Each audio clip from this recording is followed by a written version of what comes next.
Hello and welcome to Songs for the Struggling Artist, the blogcast.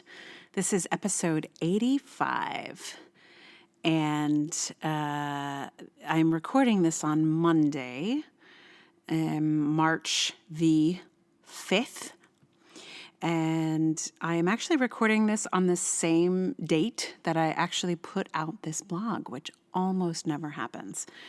May have happened. If it has happened before, I have forgotten about it, but it is not a usual occurrence. Unfortunately, though, you will definitely not be hearing this song on the same day that I have recorded it, as I've been trying to work out what song to put at the end.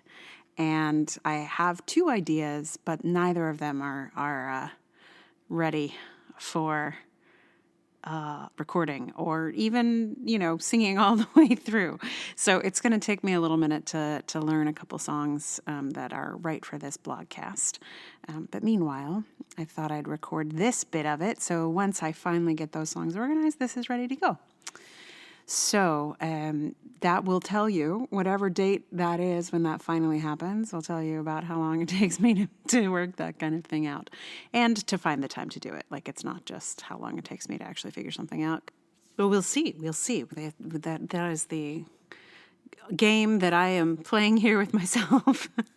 It'll be like a retro game for you. Like, you'll be like, oh, it's June. Clearly, it took a long time to get this thing organized. It's probably not going to be June by the time this happens, but I won't know. See, you already know because you're listening. But as I'm recording this, I don't know. It's art, man. It's a mystery. So today's blogcast is it's called The Imbalance of Talent Crushes, which is a name it took me a little while to come up with. For a while, I was working with a working title of why are there groupies? I don't know. Anyway, but this is the one I settled on. And here it is, The Imbalance of Talent Crushes. When I was in my 20s and touring the country doing Shakespeare, I was struck by a curious phenomenon. Everywhere we went, women threw themselves at the men in our company. Girls everywhere were besotted with our boys, especially the ones with swords. But the reverse never happened. Boys in our audiences didn't chase after the women in our company. We didn't have groupies. We didn't have admirers. One of the women got a secret admirer message once, but it turned out to have been from one of our fellow actors in the company. In my years as a performer, I saw this happen over and over. Men on stage inspired desire, while women on stage did not. I started to think about this again recently while I listened to an interview with Rhett Miller, and I found myself thinking how intelligent, curious, and committed he is. We're about the same age. He even went to the same college as me briefly, right before I got there. He's a dynamo on stage and a sensitive thinker. Ever since I saw his band open for Cake in 1999, I'd see him perform and sigh. This time, though, I heard him and thought, oh, I'm actually like him in a lot of ways. I mean, he's prettier than me, but otherwise we have things in common. I thought, why not only be the change you wish to see in the world? Why don't you also be the man you once wished to be with in the world? This is a thought I've had before, but somehow this was the first time I felt it viscerally. There are some philosophers and psychologists who frame desire for others as a calling to some part of ourselves. They theorize that we are attracted to things that mirror and amplify our own qualities. Me? I have discovered that I am a sucker for anyone who takes their art incredibly seriously. And I take my own art incredibly seriously, so, of course. But until I met my current partner, I'd never met a man who was as interested and invested in my artistic journey as I was in his. Throughout history, women have found men doing things, making things attractive. and slipped into the supporting role in partnerships to play helpmeet to the real genius in the family. The thank you for typing phenomenon is a great example of this. This is where great men thank the women in their lives for typing their work, and you realize that the women did much more than type, like they actually wrote the book, for example. Or even Albert Einstein's wife, who was, some theorize, more of a partner in his work, if not a dominant voice, than anyone realized. I think there is something in the water that encourages women to find achievement attractive, and that same thing, very possibly, socializes men to find achievement unattractive in women.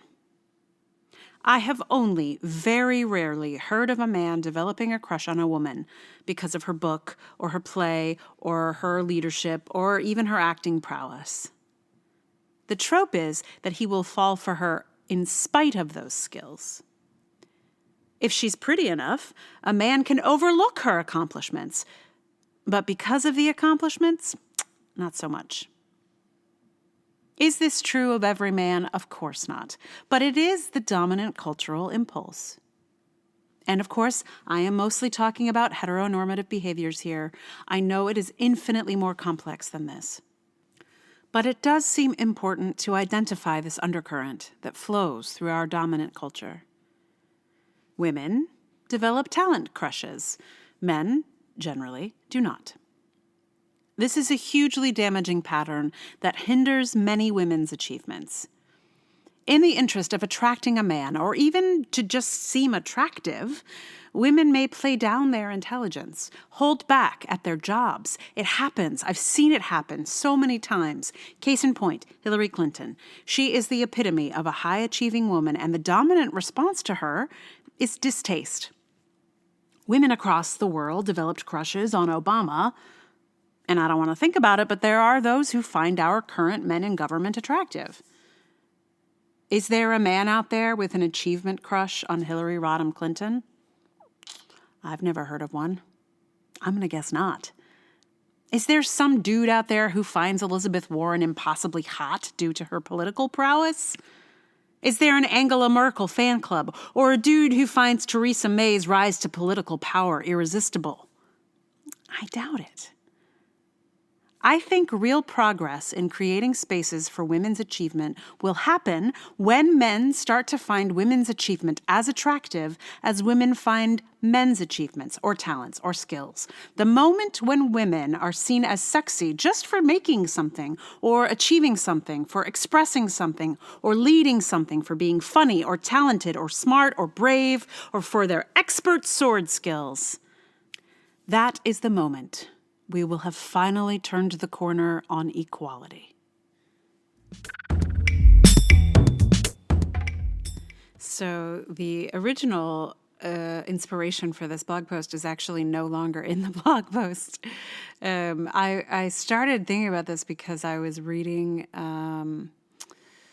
the writings of Tadeusz Kantor, who I mentioned in the previous blogcast and blog.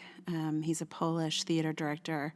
He directed something called The Dead Class and various other works that are quite extraordinary, which, of course, I did not manage to see in person, but have seen video of and heard a lot about, and a lot of people that I admire were, inspired by him. So anyway, I was reading his works, and it's his essays and his manifestos, and I was like, this guy's like a genius, right? Like he just like gives off the aura of like, I'm a genius.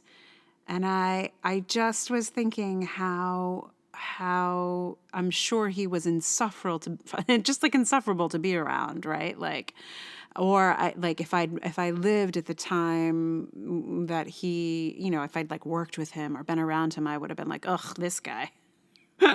And yet he's clearly brilliant. His work is extraordinary, and I admire it very much. And I thought I'd either like find him insufferable or I would have a crush on him or something. And then I also was thinking how if I'd been making work at the time with him, that there would have been no window for me, right? That only a person like him was allowed to be a genius. I'm sure there were various other artists, women, people of color, people, who had a whole lot less privilege than him, who were extraordinary and were probably geniuses as well, but we don't have their manifestos or their essays. Anyway, I was just thinking how that's like the only way that's socially acceptable to engage with a genius is to have a crush on him. Because geniuses are men.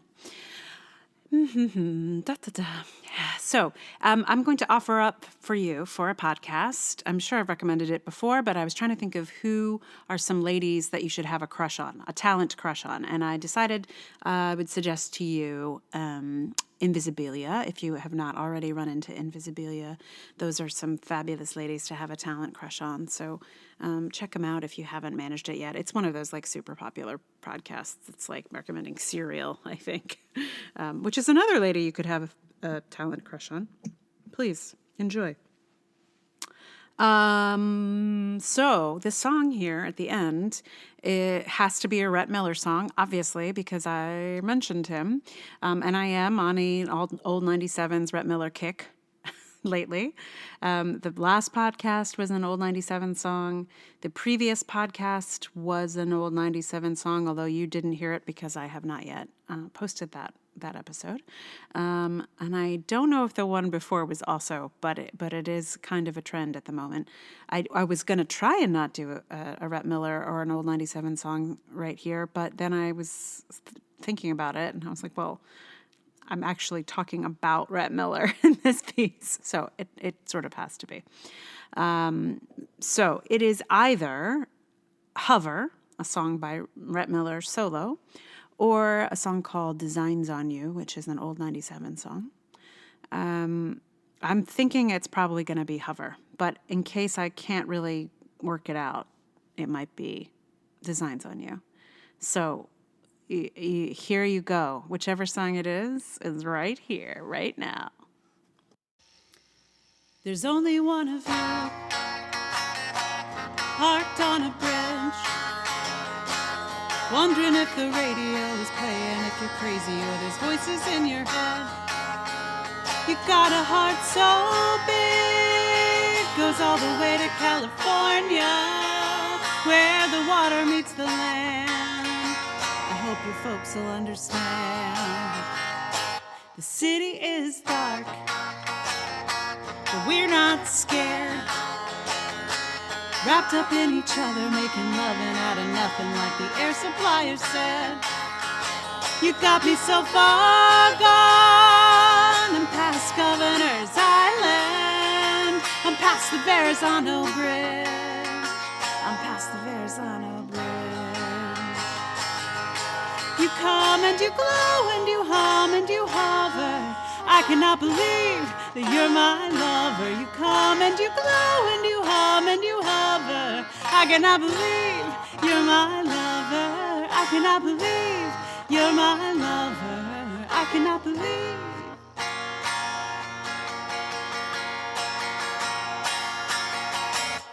Later in a room, a picture of a girl.